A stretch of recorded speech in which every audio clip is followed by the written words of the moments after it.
et bienvenue à vous dans cette matinale d'actunautique.com et de la FIN, la Fédération des industries nautiques. Je reçois ce matin Hervé Gastinel, président du groupe Beneteau, qui a pris ses fonctions il y a 3 mois. On va ensemble traiter de l'actualité du groupe et parler stratégie. Hervé Gastinel, bonjour. Bonjour Nicolas. Alors Hervé, ça fait 3 mois que vous êtes à la tête du groupe Beneteau. Vous êtes un industriel qui est passé par Saint-Gobain, mais également par Terreal, une grosse ETI. Avant de parler stratégie et de Beneteau, qu'est-ce qui vous a le plus étonné en prenant la tête du groupe ? J'ai découvert d'abord un monde tout à fait nouveau pour moi en termes industriels, parce que même si j'avais un parcours déjà long, d'une vingtaine d'années dans l'industrie, j'étais jusqu'à présent dans un monde de matériaux de construction, un monde lié donc à l'habitat, et là je découvre un nouvel univers très complexe, très riche, très diversifié. Ce qui me frappe au fond, c'est que c'est un habitat flottant qu'on propose très souvent, et donc c'est une dimension supplémentaire, c'est beaucoup de dimensions supplémentaires par rapport à ce que j'ai connu jusqu'à présent. C'est tout l'intérêt, c'est toute la richesse de ce groupe et de ce métier. L'habitat et puis aussi l'autonomie, puisqu'un bateau c'est une petite centrale électrique, c'est plein de choses en fait. C'est la mobilité, c'est le loisir, c'est le plaisir, la convivialité, c'est le rêve qu'on vend aussi à des gens qui ont des projets de vie. C'est un concentré ou un condensé de plein de choses, et donc ça rend vraiment ce métier passionnant. Alors aujourd'hui vous êtes à la tête de Beneteau, mais est-ce vraiment un hasard? Parce que si je ne m'abuse, vous êtes voileux depuis très très longtemps et vous êtes également propriétaire d'un voilier de la marque Beneteau bien avant d'avoir intégré le groupe en fait. Alors un petit peu avant d'avoir intégré le groupe pour être tout à fait honnête, mais je tiens à dire ici que c'était vraiment la vraie séquence des choses, c'est-à-dire que j'ai acquis mon voilier Beneteau avant de rejoindre le groupe. Beaucoup de gens ont été surpris puisque évidemment j'ai eu un parcours de client avant de rejoindre le groupe. Classique. Et quelques mois après, effectivement, les gens m'ont vu de l'autre côté de la barrière, ils se sont dit il s'est passé quelque chose de bizarre. En réalité non, c'est vraiment le hasard et les circonstances qui ont fait qu'après avoir acheté ce très beau voilier, un Sense, voilà, un Sense 55, j'ai pu ensuite rejoindre le groupe à l'issue d'un processus de chasse de tête assez habituel dans ce type de circonstances. Alors un Sense 55, mais vous avez failli hésiter, longtemps hésité je crois, pour un CNB Bordeaux 60. Alors, en vérité, j'ai fait un petit tour de marché comme on fait souvent dans ces cas-là. La chance que j'ai eue, c'est que du coup, j'ai visité beaucoup de chantiers, beaucoup de marques, vu beaucoup de monde sur les salons, Paris bien sûr, Düsseldorf, où j'avais également été traîner mes guêtres. Voilà, et donc j'avais déjà quelques idées assez arrêtées sur le sujet. Et je me suis arrêté sur le Beneteau, comme quoi vous voyez, il y a parfois des alignements de planètes très sympathiques. Mais je garde un vrai coup de cœur pour mes amis de CNB qui font des bateaux magnifiques. Et ce que l'on a vu sur les derniers salons, et à Paris en particulier avec le magnifique CNB 76 à coque grise, montre tout le savoir-faire aussi de Bordeaux, de CNB. Alors vous arrivez à la tête de Beneteau avec un alignement de planètes qui est quand même assez extraordinaire, puisque le marché redémarre. C'est un peu calme en France, plus 1%, mais l'Europe est à plus 5%, notamment l'Europe du Nord. L'Europe du Sud également est sur des bonnes tendances. L'Amérique du Nord est à plus 5%. En parallèle, vous avez annoncé il y a quelques jours des résultats qui sont les meilleurs depuis 2011 chez Beneteau, avec un chiffre d'affaires, je regarde mes notes, plus 20%, un résultat de 34 millions d'euros. Tout va bien ? Alors il faut toujours être prudent évidemment, surtout dans un monde qui fluctue énormément, très vite. Mais c'est vrai que le groupe est en train de rebondir après des années très difficiles. Je crois que le groupe a dû perdre une quarantaine de pourcents de chiffre d'affaires pendant la crise, avec un espèce de faux redémarrage en 2011 et puis à nouveau un cycle baissier ensuite. Ça crée de l'usure, ça crée de la tension, ça crée de la fatigue en interne.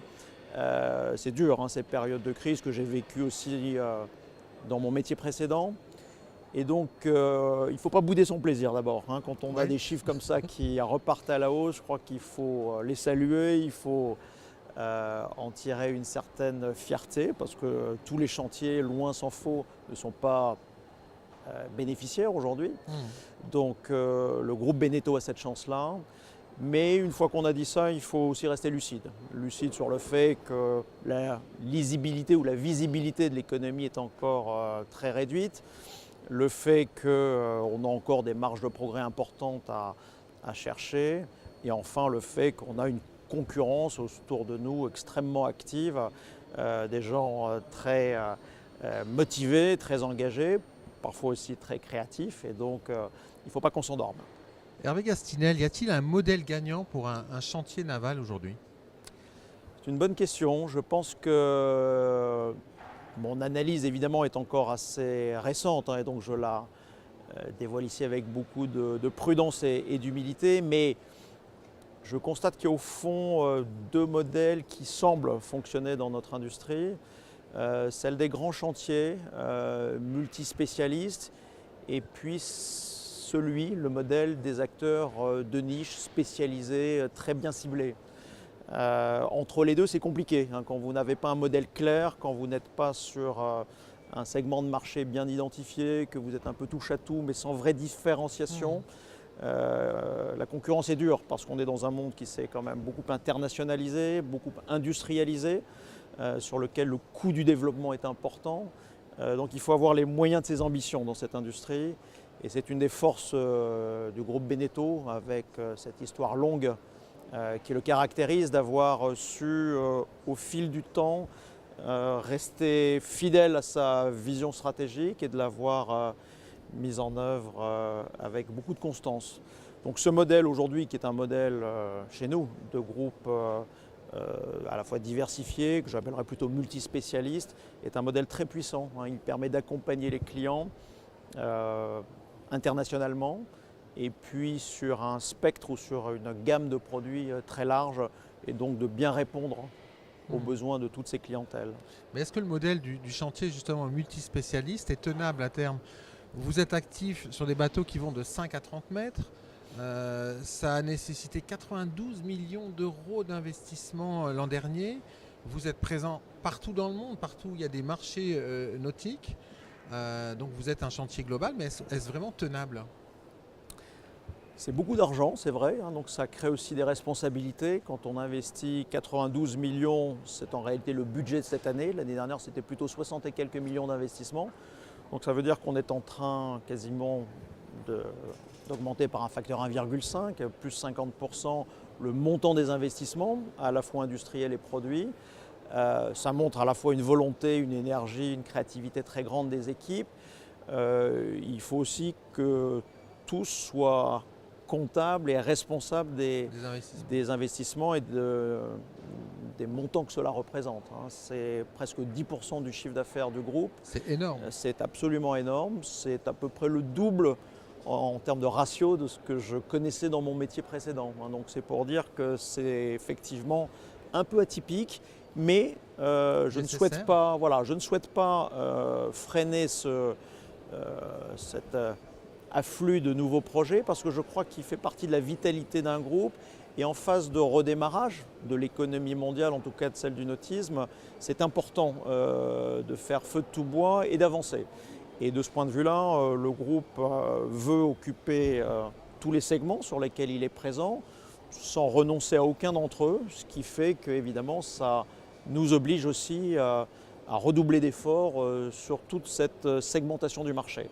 Et donc, quand on annonce sur l'ensemble de l'année 2015-2016 plus de 30 produits nouveaux, en incluant les produits américains de Regboat, ça montre effectivement à la fois cette vitalité, mais aussi les moyens qu'il faut consacrer au développement. Et là, on retrouve le lien avec la question précédente, qui était le modèle gagnant. C'est celui d'un groupe qui est capable précisément de générer suffisamment de ressources pour continuer à investir dans son plan de développement, et ça sans à-coups, sans coupure, régularité. et avec effectivement beaucoup de régularité dans le temps. Alors aujourd'hui, vous produisez principalement vos bateaux en France, en Vendée principalement, mais également à Bordeaux et dans la région Aquitaine. Cette stratégie de multispécialistes présents partout dans le monde, est-ce que ça ne signifie pas à terme un risque de délocalisation de la production en se disant finalement il y a des pays à faible coût de main-d'œuvre, ça serait peut-être plus intéressant que de produire en France? Ce n'est pas le choix qu'on a fait. L'essentiel aujourd'hui de notre production se fait encore en Vendée. Je crois que ça doit représenter à peu près 60 et quelques % des bateaux produits dans le groupe, alors que le marché français ne représente plus que 15 % des ventes du groupe. Donc vous êtes un gros exportateur? On est un gros exportateur et on est encore un gros producteur français. Une fois qu'on a dit ça, il est important pour un groupe international aussi de se rapprocher de ses clients finaux. On le voit sur le marché américain par exemple, sur lequel les goûts, les spécificités, les normes aussi sont différentes. Les coûts d'acheminement sont importants et donc le fait d'avoir des bases de production plus proches des zones de chalandise, c'est un gros plus.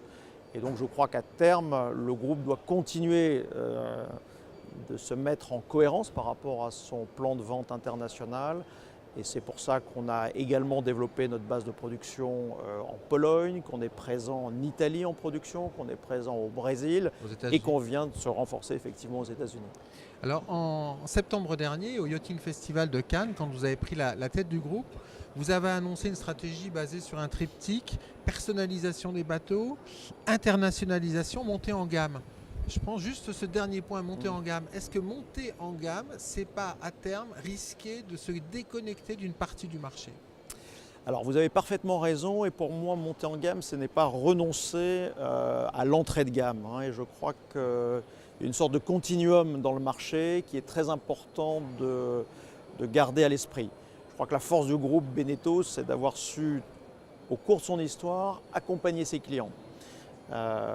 Et pour nous, un client qui rentre dans la famille du groupe avec un bateau de 5 mètres, c'est peut-être demain un client qui achètera un 10 mètres, un 15 mètres et pourquoi pas un 30 mètres à terme.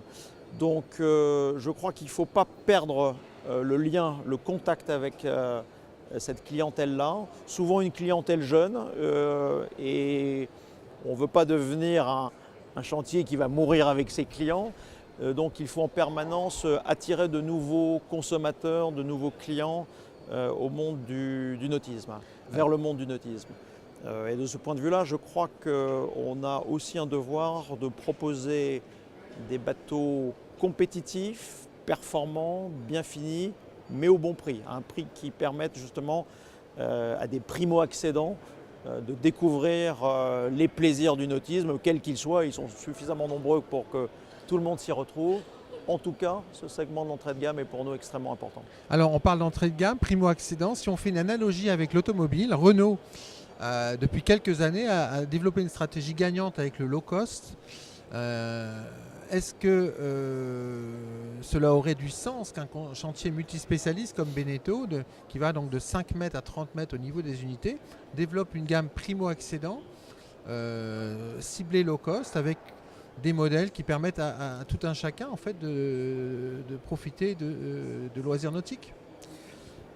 C'est une question complexe parce que le low cost évidemment doit être manié avec beaucoup de prudence et d'habileté parce qu'il peut évidemment très vite cannibaliser et détruire d'autres segments de marché qui sont importants et sur lesquels on pousse la valeur ajoutée.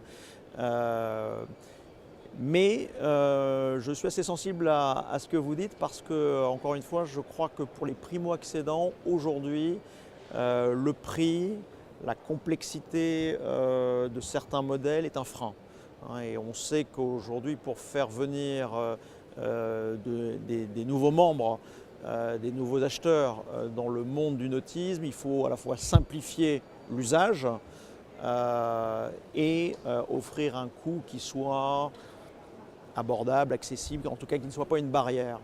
On commence à se rapprocher d'une notion du low cost, non pas négative au sens un produit bas de gamme, mal fini et donc à un prix un peu bradé, mais un produit qui garde l'essence des valeurs d'une marque, qui s'appuie sur un savoir-faire, une technologie, très optimisé, pas de surqualité, pas de fonction, je dirais, un peu superflue. Pas L'essentiel, d'inutile, l'essentiel. voilà, et mais un prix qui effectivement en contrepartie permet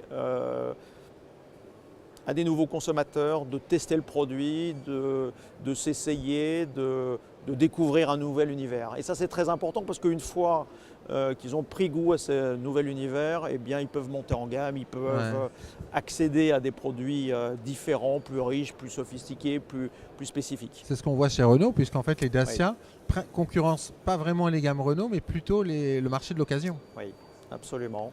C'est vrai que c'est aussi un de nos concurrents directs, le marché de l'occasion, et donc il faut trouver le bon équilibre entre les deux. Voilà, entre tous ces aspects du marché. Hervé Gastinel, vous êtes à la tête de Beneteau depuis 3 mois. Qu'est-ce qui pour vous aujourd'hui manque dans le groupe? Qu'est-ce qui manque dans le groupe? Au bout de 3 mois, c'est difficile de répondre à la question.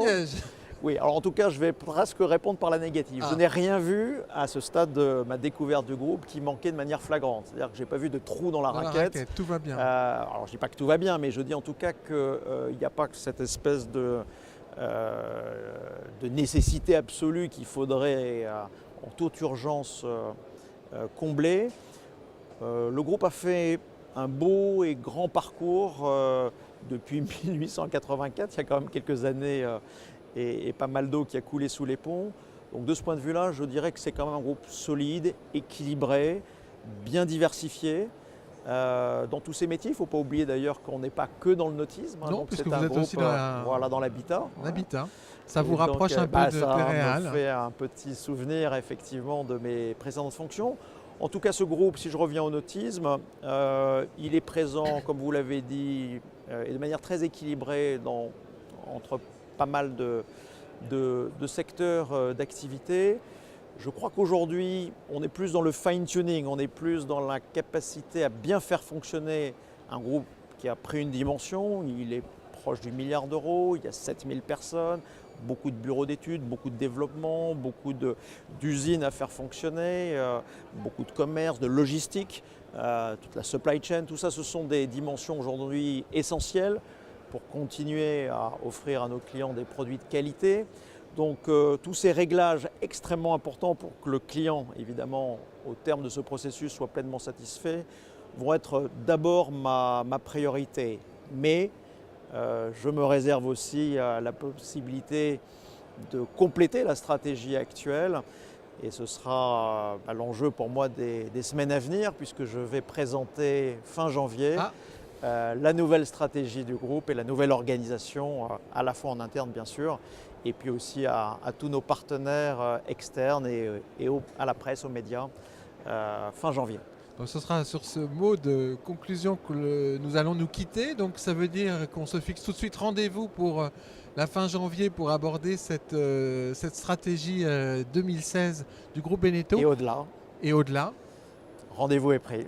Avec Hervé plaisir. Gastinel, merci beaucoup. C'est moi Nicolas. Bonne élaboration de stratégie. Bon travail. Merci.